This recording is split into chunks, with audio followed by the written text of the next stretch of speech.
दरअसल हुआ क्या कि अगर आप देखिए कि धनखड़ साहब ने अपनी रीढ़ की हड्डी बहुत झुका ली थी और वो खुश करना चाहते थे प्रधानमंत्री मोदी को। प्रधानमंत्री मोदी ने उनको बियाबान से लेके आए और गवर्नर बनाया उनको बंगाल का, और पूरी फ्रीडम दी। और वहाँ उन्होंने जो है कि मोदी जी का पूरा जो एजेंडा था उसको पूरा करने की भरसक कोशिश करी, और लगातार ममता बनर्जी की सरकार को वो कटघरे में खड़ा करते रहे।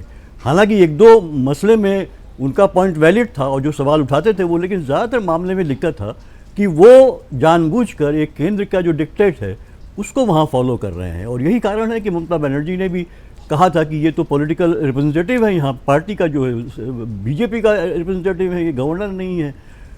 उसके बाद उससे खुश होकर उनको जो है वाइस प्रेसिडेंट बनाया गया, और मोदी जी ने जो है जो कसीदे काढ़ लिए थे तारीफ़ की। आप देखिए बड़ा अजीब सा लगता है कि, और उसको समझना होगा मोदी जी की जो पर्सनैलिटी है, अगर आप उनके काम के हैं तो आपकी बहुत तारीफ़ होगी। वही मोदी जी जो है किसी को आप कुछ भी कह सकते हैं और बहुत तारीफ चढ़ा सकते हैं और उसी को जो है फर्श पे फेंक सकते हैं कभी भी। और यही हुआ कि जब उनकी इच्छा के खिलाफ धनखड़ साहब ने अपने अधिकार, और देखिए हुआ क्या धनखड़ साहब के साथ कि उन्होंने बिल्कुल नतमस्तक कर दिए। और हमने तो बहुत से विजुअल देखे थे मोदी जी के सामने, जैसे हाथ, इवन राष्ट्रपति महोदया जो हैं वो भी खड़ी, एक हमने विजुअल ये बहुत चला है जिसमें तीनों लाइन से खड़े हैं और हाथ जोड़े मोदी जी जा रहे हैं। और मोदी जी का इतिहास रहा है। आप अडवाणी साहब के साथ क्या किया, फिर उनको लगा कि अब इलेक्शन में फ़ायदा मिलेगा तो उनको भारत रत्न देने के लिए उनके घर पहुंच गए, लेकिन जब वो बैठे थे एक समारोह में उनकी तरफ मुड़ के भी नहीं देखा था मोदी जी ने। तो मोदी जी की एक खासियत है ये, वो अपने लिए चाहते हैं कि उनके एजेंडे को जो फॉलो करे उसी को अपॉइंट करते हैं। आज इलेक्शन कमीशन की क्राइसिस वही है। नहीं, लेकिन सर एक लक्ष्मण रेखा, एक नियम तो हर पार्टी का होगा ना। आप अगर उसे क्रॉस करोगे, उस लाइन को क्रॉस करोगे तो सवाल तो उठेंगे ना आप पे। नहीं देखिए, लाइन कौन सी लाइन है? लाइन अगर संविधान द्वारा बनाई गई है तो वाजिब है, वैलिड है। सवाल ये कि उपराष्ट्रपति महोदय के जो अधिकार थे उन्होंने बाद में लेटर ऑन, अच्छा उसका पॉइंट ये हो सकता है, कारण ये हो सकता है कि उनके डिफरेंसेस शुरू हो गए थे। जो प्रधानमंत्री कार्यालय ने या प्रधानमंत्री जी ने जिस तरह के जो राजकिशोर जी ने अभी जो घटनाएं बताई हैं उसके महत्व चल जो बदनामी सरकार की हो रही थी, वो तमाम तो एक रिश्ते बिगड़ने लगे थे। खुश नहीं थे मोदी जी उनसे। वो हो सकता है इसके तहत उनको लगा अब मैं अपने को एसर्ट करूँ, संवैधानिक अधिकार मेरे हैं एज सभापति चेयरमैन के रूप राज्यसभा के, उसको उन्होंने वही किया। उन्होंने यहाँ तक कि इस बिल को एक्सेप्ट, ये जो नोटिफिकेशन को एक्सेप्ट करने के पहले वहाँ जो मेरे ख्याल से जो उनके पार्लियामेंट्री अफेयर्स मिनिस्टर थे वहाँ पे सरकार के, उनसे पूछा क्या लोकसभा में ये रेजोल्यूशन एक्सेप्ट कर लिया गया है? उन्होंने कहा हाँ वहाँ कर लिया। हालांकि उन्होंने बहुत ये करते ना अनुकूल करते, लेकिन उन्होंने कहा हाँ कर लिया है। जब उन्होंने ये इंश्योर कर लिया कि वहाँ भी ये हो गया है, तब उन्होंने जाके ये यहाँ पे उसको एक्सेप्ट किया।